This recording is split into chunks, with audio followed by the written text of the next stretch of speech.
She was young, ambitious, and already living her dream, a bright television news anchor whose voice woke up an entire town each morning, until one day she didn't show up.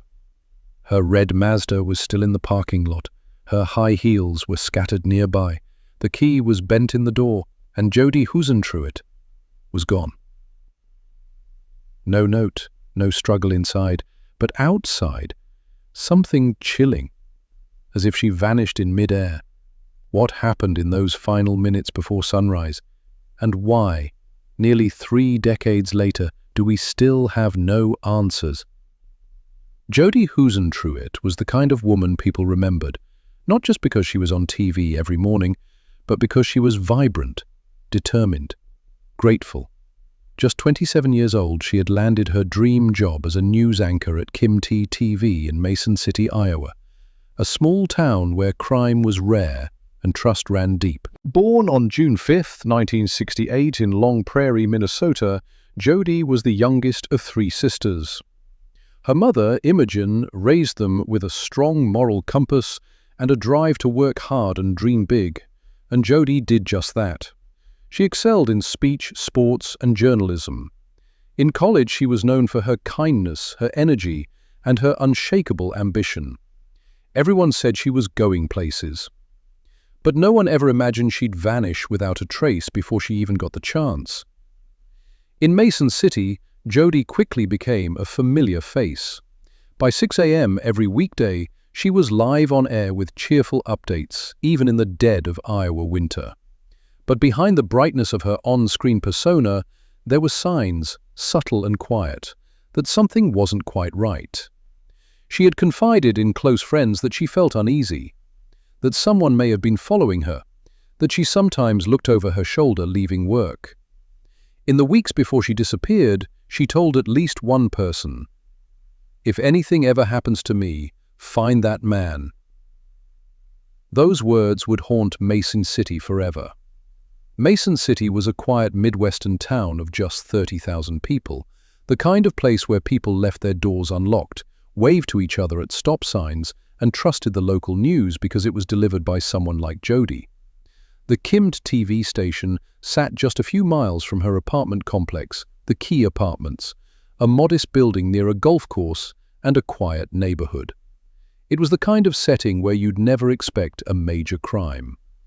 But in the early morning hours of June 27, 1995, something dark unfolded in that calm parking lot. Something that left behind physical signs of terror, but no answers. That Tuesday morning began like any other, until Kim's producer Amy Kunz noticed something unusual. It was 4 a.m., and Jodi hadn't arrived at the studio. That wasn't like her. She was always early, always prepared. By 4:30, they were worried. By 5, panic had set in. Amy called Jodi's apartment. No answer. Then she called again. Still nothing. So the station called the police. When police arrived at the Key Apartments shortly after 7 a.m., they found Jodi's red Mazda Miata still parked in her usual spot. But something was very wrong. On the ground nearby were her red high heels, her hairdryer, her earrings, and her bent car key still lodged in the door lock, scrape marks on the pavement, a partial palm print on her car, drag marks toward the bushes. It looked like Jodi had been attacked right next to her car while trying to leave for work. Whatever had happened fast. There was no blood, no screams reported, just eerie silence and scattered signs of a struggle. Neighbors had heard nothing. One resident reported seeing a white van near the complex the night before, but it was never found. No security cameras, no witnesses, no leads. And just like that, Jodi Huisentruit was gone. If you've made it this far, and this story already has you feeling the chills, take a second and subscribe to this channel. We cover real, heartbreaking cases like Jodi's, the ones that deserve answers, justice, and to never be forgotten. Hit the bell so you don't miss what comes next. The investigation would span decades. Hundreds of interviews, dead ends, false leads, and a community left haunted by a single question. How can someone vanish into thin air and never be found? When Jodi Huisentruit didn't arrive for work that Tuesday morning, the world didn't stop. The news still aired, people still poured their coffee, but something felt off. especially inside the newsroom. Her co-workers tried to stay calm. Maybe she overslept, maybe she was sick. But deep down they knew that wasn't Jodi. She was never late, never missed a show, especially not without calling. By 7 a.m, police had arrived at her apartment complex. Within minutes, they realized this wasn't a case of someone running late. This was a possible abduction. Officer Jane Schaefer with the Mason City Police Department was one of the first on the scene. She described the area as eerily quiet. No signs of forced entry into Jodi's apartment, but clear indicators that something had gone very wrong right outside her front door. Detectives quickly roped off the parking lot and began collecting evidence. They found Jodi's red high heels, her car key bent and jammed in the door, her hairdryer and earrings scattered on the ground, drag marks on the pavement, a partial palm print on her Miata. Nothing was stolen.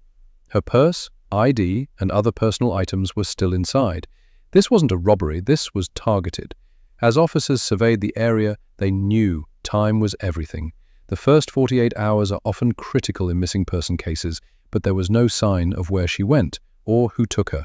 They canvassed the apartment complex and surrounding neighborhood. A few potential leads came up. A neighbor heard a scream around 4:30 a.m., but thought it might have been kids. Another person reported seeing a white van parked near Jodi's car the night before, but there were no surveillance cameras and no confirmed witnesses. Jodi's friends and colleagues were brought in for questioning. Detectives asked, was she dating anyone? Had she received any threats? Did she have enemies? Her close friends said she had recently confided that she felt like someone was following her. She told one person she was nervous, that she might be being watched, but she never named anyone specific. There was no forced entry, no signs inside her apartment of anything out of place. Whatever happened, happened in the short walk between her front door and her car. At 27, Jodi seemed to be thriving. She was well-liked, optimistic and hard-working, but as investigators dug deeper, they started building a list of people in her circle, both personal and professional, who may have known more than they initially said. One name that came up repeatedly was John Vansice, a man in his early 50s who had become friends with Jodi in the months before her disappearance. Vansice told police he and Jodi were just friends. He said they had a close bond, that he looked out for her like a father figure. But there were red flags. He had recently thrown a birthday party for Jodi at his home, which she attended. He told police that Jodi had come over the night before she vanished, and they watched a video together of that party. He was also one of the first people to report concern about her disappearance, even before it hit the news. Detectives wondered, was he trying to be helpful, or was he inserting himself into the investigation? They asked him to take a polygraph test. He did, but police never released the results. By the end of the first week, over 100 officers and FBI agents were involved in the search. K-9 units swept the surrounding woods and riverbanks. Helicopters searched from above. Volunteers passed out flyers and posters all over town. A $20,000 reward was offered for information leading to Jodi's safe return. But still, no sign of her. Not even a shoe, not a scrap of clothing, not a single confirmed sighting. As news of Jodi's disappearance hit national headlines, the media descended on Mason City. For a town that hadn't seen much more than small-town stories and weather alerts, it was overwhelming.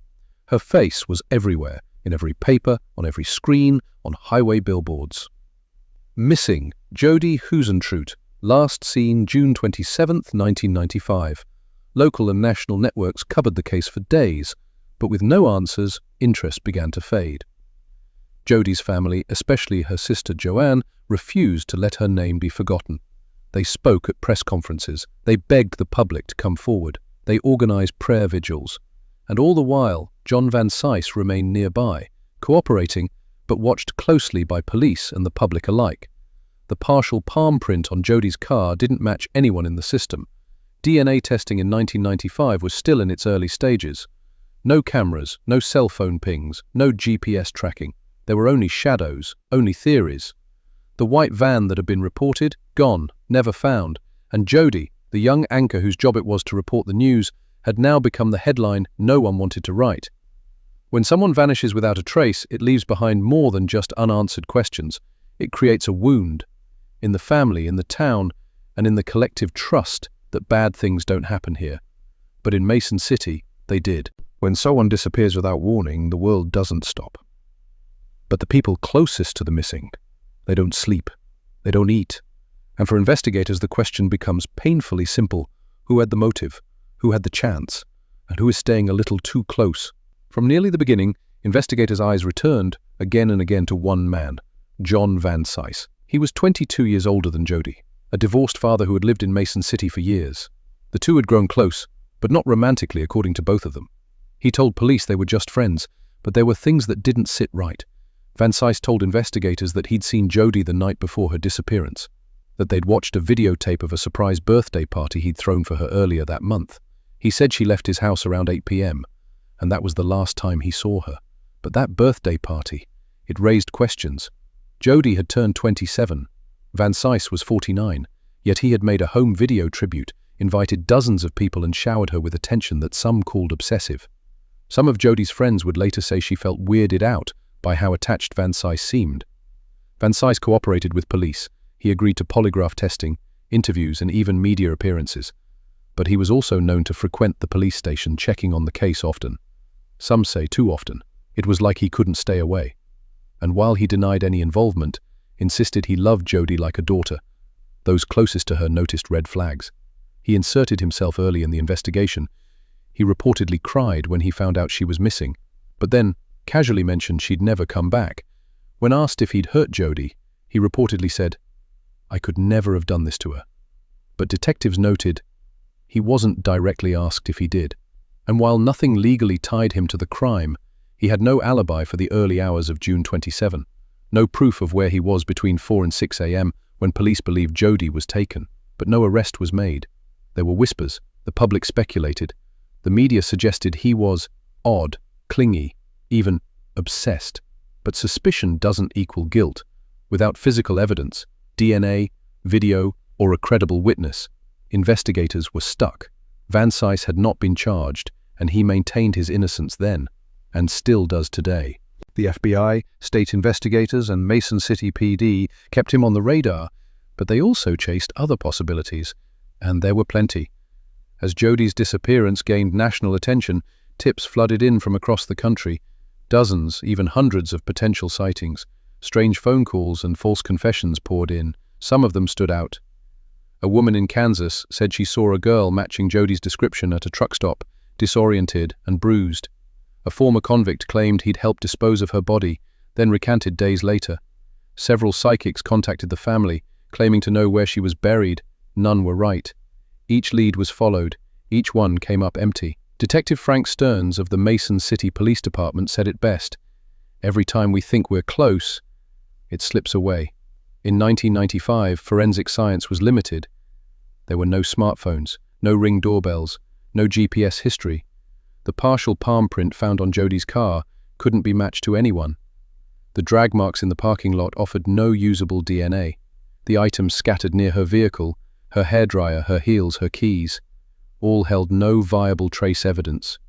And the white van, reported by neighbors near the scene days before her disappearance, gone, never located. Some theorized it belonged to someone she trusted. Some believed it had nothing to do with the case, but the truth was, they didn't know. A man who had stalked a different KIMT employee months earlier, he was cleared. A former co-worker who was later convicted of sexual assault in another state, no evidence tied him to Jodi. A prison informant who claimed a fellow inmate confessed to abducting Jodi. It turned out to be false. Police followed every thread, interviewed over 1,000 people, cross-checked every tip. But the case always came back to the same painful truth. Jodi was gone, and no one was talking. As the weeks turned into months, and the months into years, the energy around the investigation faded. KIMT TV replaced Jodi's spot on the anchor desk.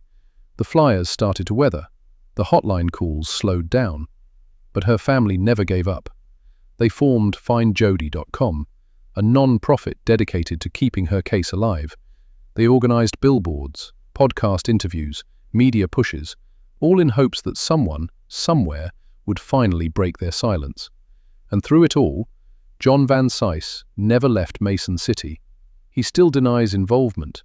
He still hasn't been charged. And police? They still won't officially name him a suspect.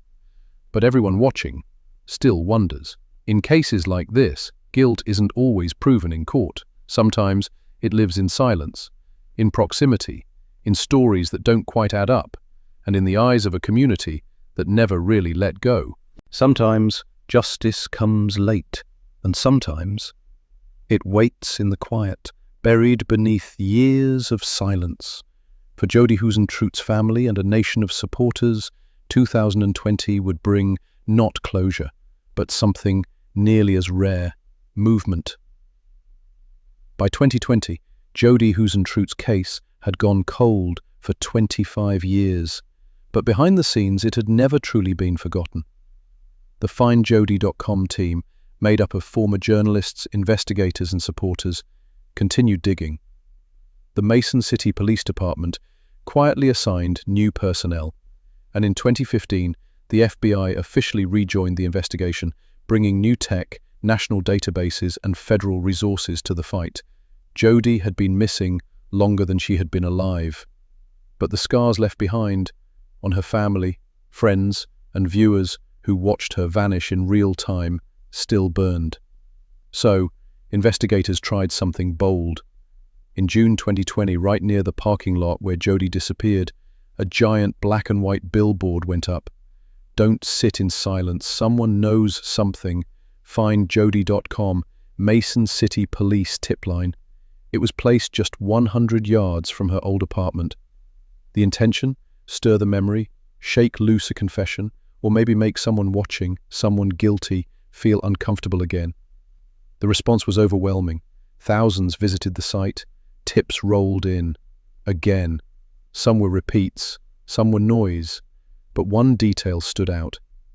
Someone had started watching. On March 31st, 2023, nearly 28 years after Jodi vanished, news quietly broke in Mason City. A search warrant had been unsealed in connection to Jodi Huisentruit's case. The location? A house in Phoenix, Arizona, once owned by John Vansice. Inside the documents, authorities revealed they were looking for DNA, phone records, handwritten notes and GPS data. What they hoped to find? Evidence that could tie Vansice to the abduction, or finally eliminate him as a suspect. This was the most aggressive legal action in the case in decades, but what triggered it? It turned out the FBI and Mason City PD had received a credible tip in 2022 from someone who knew Vansice personally. The source claimed Vansice had talked about Jodi years after her disappearance. The comments weren't just nostalgic, they were concerning. That was enough to reinvigorate the cold case team. They reanalyzed digital footprints, ran DNA testing on old evidence with modern tools, reconstructed timelines, and they pushed for the search warrant, believing key documents or tech might still exist in his possession, even decades later. The short answer? No, not yet. As of now, John Vansice remains a free man. He has never been arrested or charged in Jodi's disappearance, but the search warrant gave investigators hope. Inside the unsealed documents, they noted Vansice's inconsistent statements over the years, his lack of an alibi for the time Jodi was abducted, and the deep emotional ties he had with her, possibly one-sided. They didn't accuse him directly, but they made it clear he's still on their radar. Another reason for renewed interest: new DNA methods. In 1995, touch DNA wasn't reliable, but by 2023, even partial prints or trace hair can be sequenced, digitized, and compared to millions of genetic profiles.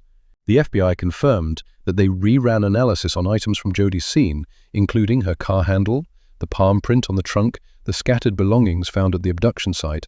What they found, if anything, hasn't been released publicly, but insiders believe it could finally lead to physical evidence that supports what investigators have long suspected. While the investigation pressed on in silence, Jodi's family spoke sparingly but powerfully. Her sister, Joanne Nath, has said many times, "We just want her home. We just want peace. We want to know what happened, even if it hurts." They haven't buried her. They haven't moved on. They still host memorials, post updates, and pray for the phone call that finally tells them the truth. While the script avoids off-topic theory, it's important to share this. Investigators have publicly stated they believe Jodi knew her abductor. Why? There was no forced entry. She likely exited her apartment willingly, Even at 4 a.m., her things were dropped, not tossed, as if she struggled briefly, then gave up. They believed this was someone close, someone she possibly trusted, someone who used control, not violence, to lure her close, and when she realized she was in danger, it was already too late. If you've made it this far into Jodi's story, you're not just a viewer, you're part of a community that refuses to forget. If you believe her story deserves justice, subscribe to this channel. Comment your thoughts. Share her name. We tell these stories so that the silence doesn't win. And in the silence, maybe, just maybe, someone listening finally speaks. She vanished before sunrise. A woman on her way to tell the world's stories. Stolen before she could finish her own. But even now, decades later, Jodi Huisentruit's voice still echoes through newsrooms, homes, and hearts. Her absence refuses to be quiet. As the world shifted into 2024, and now 2025, something remarkable happened. People stopped calling Jodi's story cold, because it's not anymore. Between 2023 and 2025, the FBI confirmed that new forensic reviews were ongoing. FindJodi.com released more podcast episodes detailing anomalies in early reports and inconsistencies in witness statements. And the Mason City Police Department stated publicly that they're now actively pursuing several persons of interest. They haven't shared names, but sources close to the case have said there's a growing belief that someone in Jodi's circle lied, and the evidence may finally catch up with them. As of 2025, here's what law enforcement insiders believe happened. Jodi was targeted by someone she knew, possibly a man who became obsessed with her. She likely felt pressured or followed in the days prior, but not threatened enough to call it stalking. On the morning of June 27, 1995, the suspect waited outside. As Jodi rushed to work, he confronted her, possibly trying to talk or confess something. It turned violent. She was overpowered in seconds, dragged toward a vehicle. And just like that, a vibrant young woman was erased from the world. Before 5 a.m., the theory now focuses less on mystery and more on missed signs. In recent years, the Find Jodi team re-interviewed neighbors from Jodi's apartment complex. Some shared haunting details they hadn't told in 1995. One woman recalled seeing a man lurking near cars around 3:45 a.m., just before Jodi's abduction. Another claimed she saw a light-colored van slowly driving the lot, turning off headlights, then speeding off minutes later. Police originally dismissed those accounts as too vague, but in light of new analysis, they now see them as potentially crucial clues because they suggest the abduction was planned and Jodi may have been watched for days. Jodi Huisentruit wasn't just a name on a flyer. She wasn't just a journalist or a victim. She was a daughter, a best friend, a mentor, a fighter. She inspired them. Even in Disappearance, she gave voice. The investigation remains open and active. The $50,000 reward for information still stands. Anonymous tips are reviewed constantly. And new forensic labs are preparing to reanalyze degraded materials with cutting-edge techniques. The case files now span over 27 years. Binders, videos, digital evidence, handwritten logs. But to the people who love Jodi, there's only one thing that matters. Bring her home. Tell us what happened. Let her rest in peace. In the quiet parking lot of Key Apartments, where her car once sat, the wind still blows before dawn. Somewhere someone knows why she left behind her shoes, her earrings, her keys. Someone remembers dragging her away. They remember the look in her eyes. They remember the silence that followed. But we remember her name. We remember her voice. And we remember that stories, especially the unfinished ones, deserve to be told. What do you believe happened to Jodi Huisentruit? Do you think someone close to her was involved, or did investigators miss a stranger in plain sight? Let us know in the comments, and if you want these stories to continue, please like, share and subscribe. Every voice helps keep these victims remembered, and maybe one day brings them hope.